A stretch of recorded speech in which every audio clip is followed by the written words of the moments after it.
La Mouka rejette totalement l'adoption de l'actuelle loi sur la répartition des sièges. D'après son coordonnateur en point de presse, c'est le lit dressé de la tricherie. Ils appellent la population à résister pour avoir des bonnes élections en décembre. À partir de ce samedi, Télé50 va lancer un nouvel habillage, fruit d'un long travail technique sous la supervision du directeur général Jean-Marie Kassamba. Quelques invités prendront part à la cérémonie au siège de l'entreprise. Après une intervention chirurgicale sous anesthésie générale, le pape François devrait être indisponible durant plusieurs jours. Le Vatican a annoncé que l'opération a eu lieu sans complications. Mesdames et messieurs, bonsoir. Au cours d'un point de presse tenu ce mercredi, la coalition La Mouka, par le canal de son coordonnateur actuel, est une fois de plus montée au créneau pour dénoncer toute tentative de fraude électorale en faveur du président sortant. Elle rejette également en bloc la loi sur la répartition des sièges telle qu'adoptée par les élus, invitant ainsi la population à maintenir la pression sur la CENI.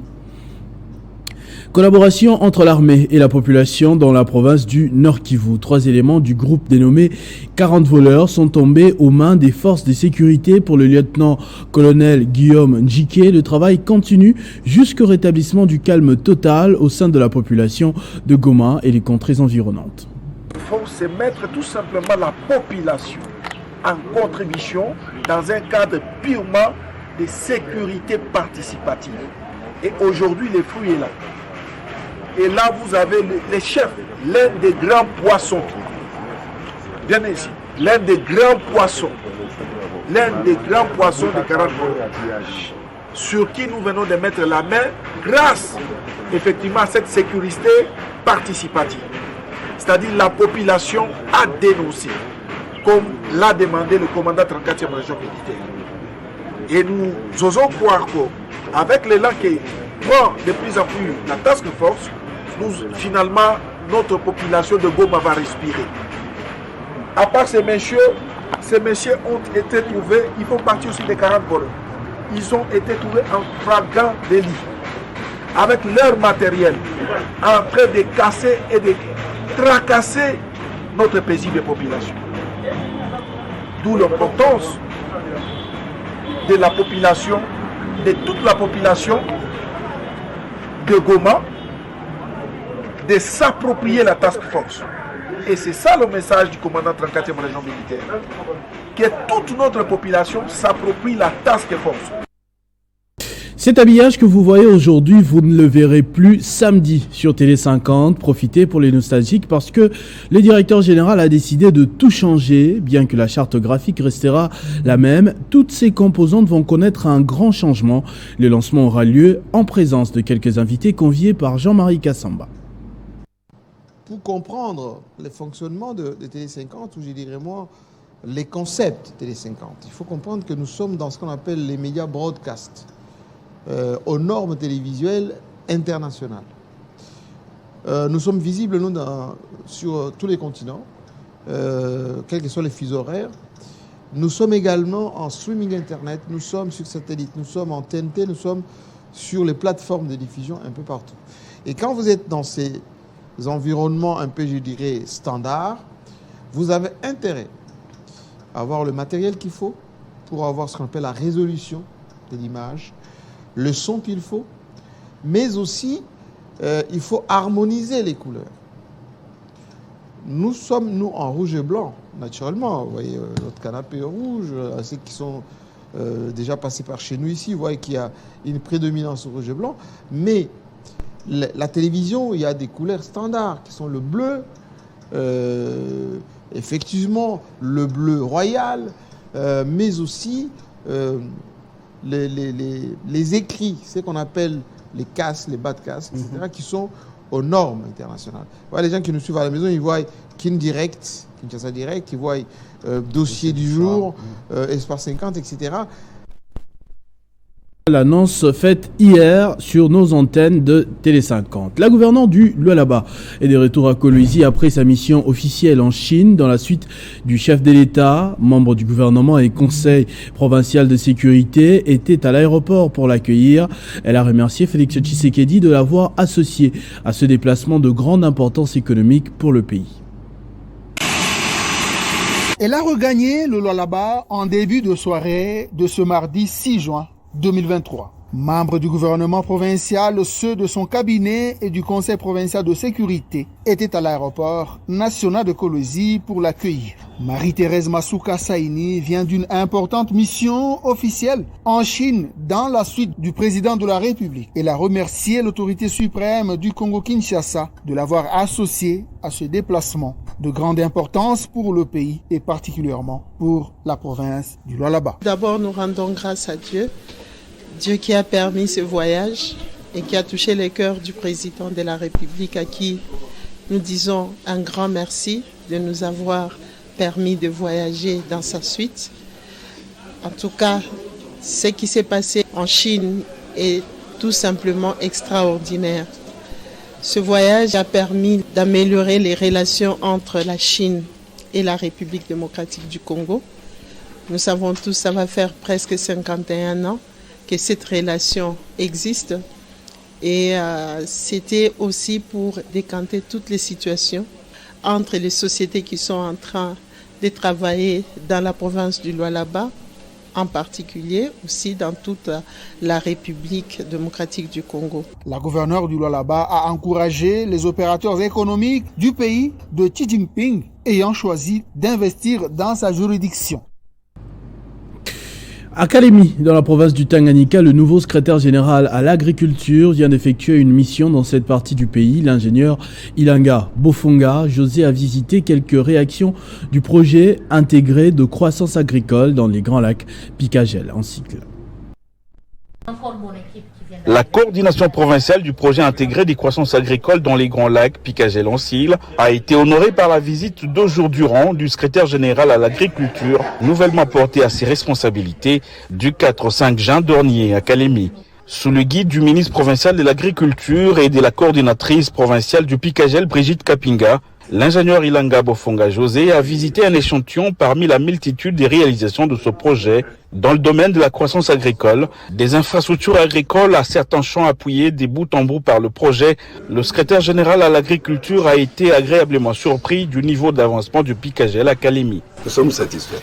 Satisfaits, c'est de constater qu'effectivement il y a des réalisations sur le terrain, de constater que les communautés locales sont bien encadrées, organisées, elles produisent. Pour épingler certaines réalisations visitées, le laboratoire du Sénacem à 25 km de Kalemi, des centres de transformation de riz et de manioc, le bâtiment de l'inspection provinciale de l'agriculture construit et équipé par le projet Picagel, ou encore des routes de desserte agricole, notamment sur les tronçons Kaengele, qui comptent une dizaine de ponts en construction.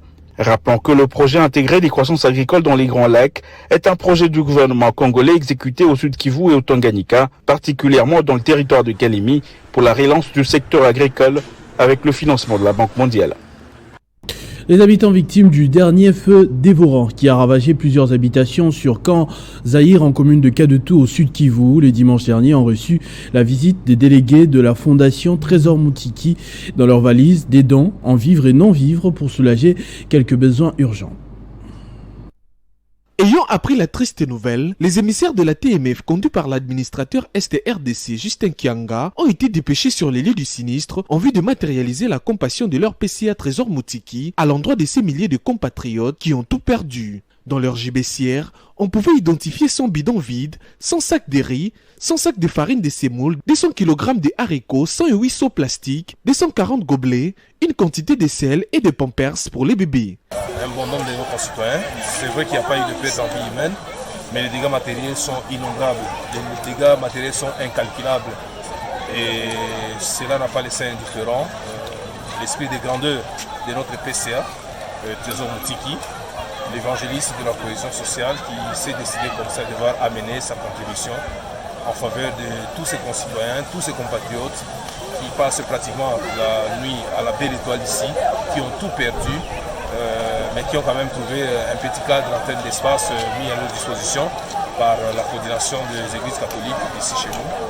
Et dans ce sens-là, Trésor Moutiki nous a dépêchés ici, nous représentants de sa fondation ici à Bukavu, ici au sud Kivu, avec un petit geste. Jean-Pierre Mizindi, bourgmestre de Kadoutou, entouré de ses collaborateurs comme le chef du quartier Kanfou, Jean-Marie Ndebele ou encore le président du comité des sinistrés, a officiellement réceptionné cette assistance, rappelant au passage que ce n'était pas la première fois que la fondation Trésor Moutiki témoignait son attachement à l'entité qu'il dirige.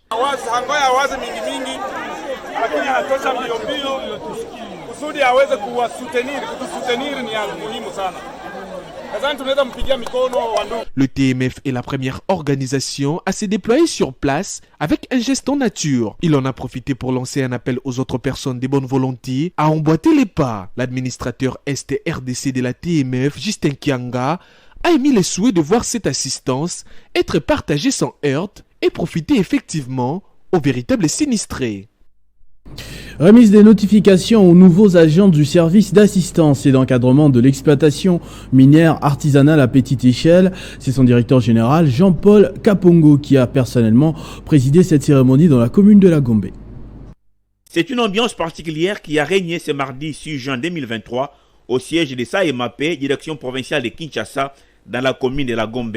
Le directeur général du service d'assistance et d'encadrement de l'exploitation minière artisanale à petite échelle, Jean-Paul Kabongo, a personnellement procédé à la remise des notifications au nouveau personnel de ses services ville-province de Kinshasa. Accompagné de ses deux adjoints, le numéro 1 d'ISAEMAP a de prime abord rendu un vibrant hommage au chef de l'État Félix Tshisekedi pour la confiance renouvelée envers ses comités de gestion après un climat malsain qui a élu domicile. Les dignes fils du pays se sont décidés de mettre un peu d'eau dans leur vin. Au total, 265 nouveaux agents ont perçu leur notification, une façon de matérialiser le slogan « Le peuple d'abord ». Nous sommes très joyeux. Nous, votre comité de gestion qui a été nommé par le président de la République, son Excellence Félix Antoine Tshisekedi Tshilombo, les champions de la bonne gouvernance et le père du peuple d'abord. De son côté, le conseiller administratif et financier aux mines, Benjamin Mananga, a exhorté les agents et cadres de cette structure minière au respect envers la hiérarchie, tout en remerciant les DG de continuer de mettre toujours en pratique les normes administratives. La DGA en charge des questions techniques, Madame Eliane Poto a martelé sur le respect de la hiérarchie. Entre-temps, le DP d'ISAEMAP ville de Kinshasa a promis de mettre en œuvre les directives pour la bonne marche de la structure.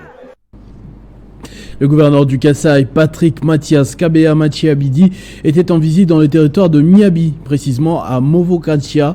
Sur place, il a procédé au lancement de la récolte des maïs de la réserve stratégique alimentaire de la province. Le gouverneur de province, Patrick Mathias Kabea Machiabidi, était le mardi 6 juin 2023 à Bakwasumba, dans le territoire de Miabi, pour donner le go de la récolte de maïs de la réserve stratégique alimentaire. Programme initié par le gouvernement provincial du Kasaï oriental avec l'appui du gouvernement central. Ce vaste programme élargi au niveau des différents territoires qui composent la province du Kasaï oriental. Ici, à Bakwasumba, il s'agit d'un champ de 100 hectares en phase de récolte pour la saison B, une deuxième récolte après celle de la saison A passée. Prenant la parole, à cette occasion, la chef du secteur de Movokatia a salué les efforts du gouvernement provincial avec à sa tête le gouverneur Patrick Mathias Kabea qui a consisté à éradiquer tant soit peu la famine dans son entité, mais surtout à occuper un bon nombre de citoyens. Elle a par la même occasion exhorté le gouvernement à multiplier davantage ce genre d'actions car, dit-elle, ce ne sont pas les seuls qui manquent. Du côté de la population en liesse, c'est des cris d'encouragement à l'endroit du chef de l'exécutif, une occasion pour cette population de lancer un message fort à tous, de venir se joindre aux efforts et à la volonté de mieux faire qu'a démontré Patrick Machiabidi.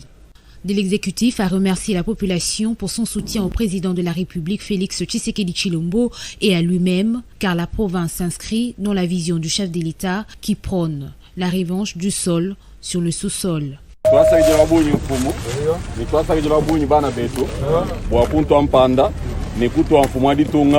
Son Excellence Félix Antoine Tshisekedi Tshilombo Mpanda. Patrick Mathias Kabila a promis de s'investir davantage dans la lutte contre la famine, ce qui sous-entend la pratique intensifiée de l'agriculture sur l'ensemble de la province du Kasaï oriental.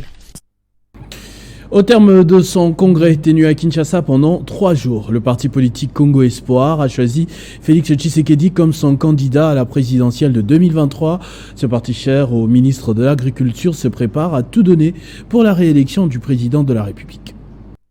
Venus de 26 provinces de la RDC, les fédéraux, interfédéraux, cadres et potentiels candidats de Congo Espoir ont réfléchi pendant 3 jours dans un congrès dit électoral dans le but de mettre sur pied des stratégies pour garantir notamment la réélection de Félix Tshisekedi à la présidentielle de décembre 2023, a expliqué Bob Ditend, secrétaire général du parti au premier jour de ce congrès ouvert par l'autorité morale de Congo Espoir, maître José Mpanda Kabangu, ministre de l'Agriculture. Le président national Jean-Pierre Bokolé a présenté l'historique de ces partis membres de l'Union sacrée. Au deuxième jour, les travaux se sont poursuivis en commission, notamment les commissions fédération, élections, politique et juridique et logistique électorale. C'est au 3e jour que les participants ont procédé à la lecture et adoption des rapports de chaque commission. Des recommandations ici de ces congrès, Félix Tshisekedi est le seul et unique candidat de Congo Espoir à l'élection présidentielle. Congo Espoir, aujourd'hui, nous tous on a décidé, et c'est une décision irrévocable, que Félix Antoine Tshisekedi Tshilombo est le seul et l'unique candidat du Congo Espoir partout où il y aura, dans n'importe quelle circonscription électorale, à côté de nous, il n'y aura que la photo de Tshisekedi, pas une autre photo. Ce congrès s'est clôturé dans une ambiance bon enfant. Cérémonie de la sortie officielle de la plateforme Front Uni des Tshisekédistes vertébrés. Des partis politiques, associations et personnalités politiques ont pris part à ce grand événement présidé par Raphaël Kapambou, coordonnateur de ce regroupement. La cérémonie a eu lieu au carrefour des jeunes à Matongé Kalamou en présence de plusieurs membres et cadres de partis politiques et associations membres du Front Uni des Tshisekédistes vertébrés. Le FUTV, une plateforme politique qui est née suite à l'appel lancé par le secrétaire général du mouvement social des Tshisekédistes unis, Jacob Ninengu, lors de la sortie officielle de ce parti le 6 mai 2023. Lors de cette rencontre, le numéro 1 du regroupement politique FUTV, Raphaël Kapambou, a rendu un vibrant hommage à celui qu'on appelait affectueusement Yatichi, le considérant comme l'un des acteurs politiques majeurs de la RDC. Au nom de la plateforme Front Uni des Tshisekédistes vertébrés, le président Raphaël Kapambou a salué la création de l'Union sacrée dans les contextes politiques qui prévalaient dans le pays. Décision louable dans la mesure où le président de la République est le garant de la nation et il a besoin de toutes les intelligences pour contribuer au développement harmonieux et intégral de la RDC. FUTV, c'est un regroupement des partis, des associations qui se réclament de Tshisekédisme. Et nous venons là pour faire triompher, pour faire revivre, pour que ces valeurs que nous avons acquises aux côtés de Tshisekedi, ces valeurs-là soient des réalités. Donc, nous voulons que tous ceux qui sont des Tshisekédistes, nous puissions nous retrouver pour qu'ensemble, nous puissions revoir là où nous sommes arrivés, où est-ce que nous avons dérapé et comment revenir aux fondamentaux. À en croire Raphaël Kapambou, président du FUTV, leur plateforme réitère son soutien indéfectible au chef de l'État Félix Tshisekedi et les considère comme leur candidat naturel et unique à la présidentielle qui pointe à l'horizon. L'Alliance des forces pour le bien-être des Congolais, parti cher au docteur Nénénkoulou, a organisé une activité festive en guise de la célébration de l'anniversaire du président Joseph Kabila. C'était le jour même, le 4 juin, dimanche dernier à Lubumbashi. Retour sur cet événement. L'Alliance des forces pour le bien-être des Congolais, parti cher à l'honorable Nénénkoulou, a célébré avec pompe ce dimanche 4 juin à Lubumbashi l'anniversaire de l'autorité morale du Front commun pour le Congo, le sénateur à vie Joseph Kabila Kabange. Et sa jumelle, Dada Jeannette Kabila,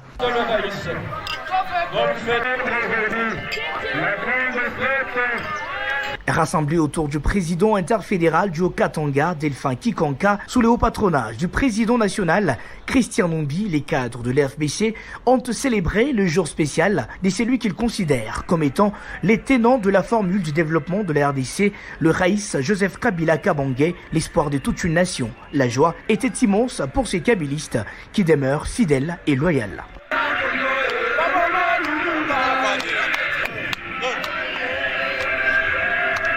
Sous la direction du président national de l'FBC, Christian Numbi, les membres du parti cher à l'honorable Néné Ilunga Nkulu intensifient des séances de formation des cadres sur l'idéologie du sénateur. Avis Joseph Kabila Kabange.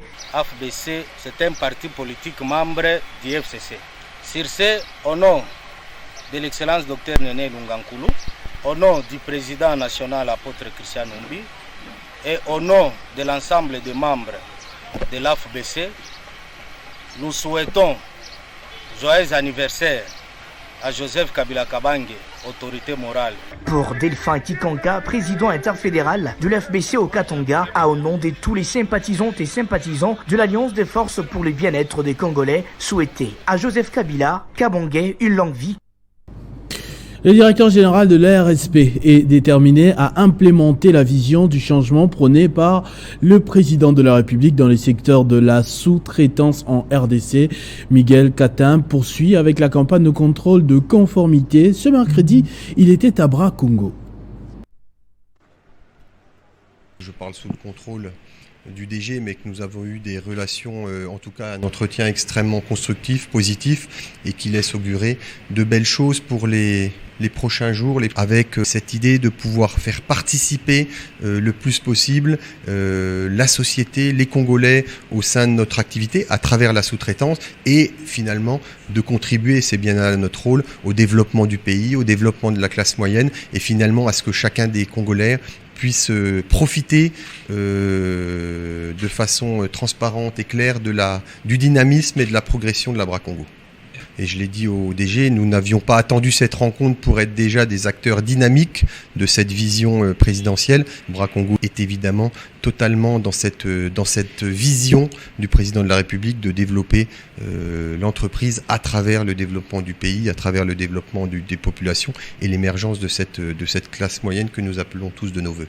Et comme je l'ai toujours dit, l'ARSP, ce n'est pas la police. Nous sommes là, nous tenons au climat des affaires, conformément à la vision du président de la République, chef de l'État. Nous sommes là pour réguler, pour que la sous-traitance congolaise ait de l'importance et que cette sous-traitance profite à la fois aux sociétés principales et aux sociétés sous-traitantes en République démocratique du Congo. Et la vision du président de la République est en train d'être matérialisée. Ce contrôle permettra à ce que nous puissions positionner beaucoup de sociétés, des sous-traitantes en République démocratique du Congo. Entre autres, les sous-traitants, tout comme les fournisseurs des biens. Le football club Mwangaza a été sacré champion dimanche dernier du championnat provincial de football organisé par la Ligue de football du Nord Kivu et financé par la fondation Anne Mbunguje pour encadrer la jeunesse. Les deux équipes, vainqueurs et vaincus, ont pu compter sur la générosité de cette bienfaitrice.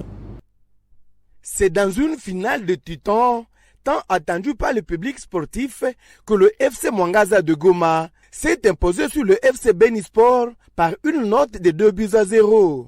Il s'agit du premier trophée remporté par les Rouges et Blancs depuis leur création et qui vient de succéder au football club étincelle de la ville commerciale de Butembo. Le FC Benisport perd ainsi sa troisième finale dans une décennie après celle de 2012 et 2021 toujours à Goma. Le président de la Ligue de football du Nord Kivu, Elde Vakatsuraki, dresse un bilan positif de ce championnat provincial appuyé par Anne Mbunguje de la fondation qui portait son nom. Le bilan est positif parce que tout ce que nous avions prévu a été réalisé et aujourd'hui, nous avons un sentiment de satisfaction. Nous avons reçu l'appui substantiel de Madame Anne Mbunguje qui est venue à notre rescousse dans l'organisation de la phase finale. Et nous la remercions pour cela parce que les équipes ont pour la première fois après plus de 10 ans reçu une cagnotte des champions et des vice-champions. Madame Anne Bougougé reste déterminée à appuyer les initiatives d'encadrement de la jeunesse. Il y a quelques jours, elle avait donné sa contribution au comité de l'AS Kabasha pour obtenir les services du coach Birundo Kirongozi comme entraîneur de l'AS Kabasha. Âgé de 86 ans, le pape François a été opéré ce mercredi 7 juin sous anesthésie générale afin d'éviter une occlusion intestinale. L'intervention s'est déroulée sans complications, a annoncé le Vatican. Seulement, il devrait être indisponible pendant plusieurs jours.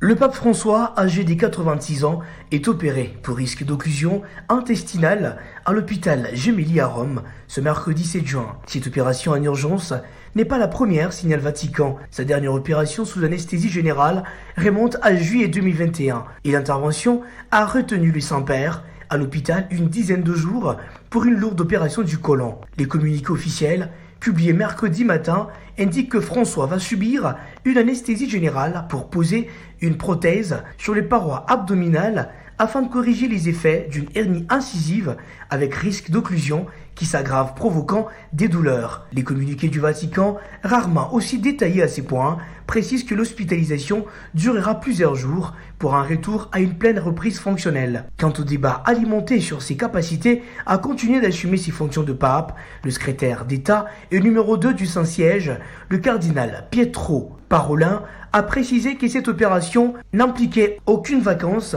ni un remplacement temporaire du pape dans l'exercice de ses fonctions. Après l'opération, l'exercice de son ministère reprendra, même si c'est depuis un lit d'hôpital, a-t-il expliqué aux journalistes. En cas de dossiers urgents, ils lui seront portés à l'hôpital Gemelli. Ce journal est terminé, je vous en rappelle tout de suite les principaux titres. La Mouka rejette totalement l'adoption de l'actuelle loi sur la répartition des sièges. D'après son coordonnateur en point de presse, c'est le lit dressé pour la tricherie. Ils appellent la population à résister pour avoir des bonnes élections en décembre. À partir de ce samedi, Télé 50 va lancer un nouvel habillage, fruit d'un long travail technique sous la supervision du directeur général Jean-Marie Kassamba. Quelques invités prendront part à la cérémonie au siège de l'entreprise.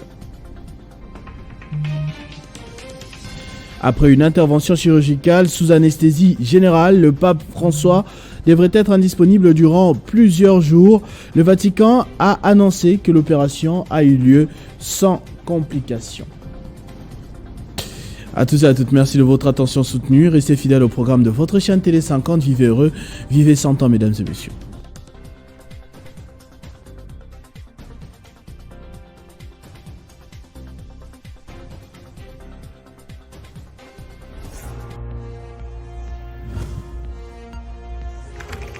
L'actualité reste en continu.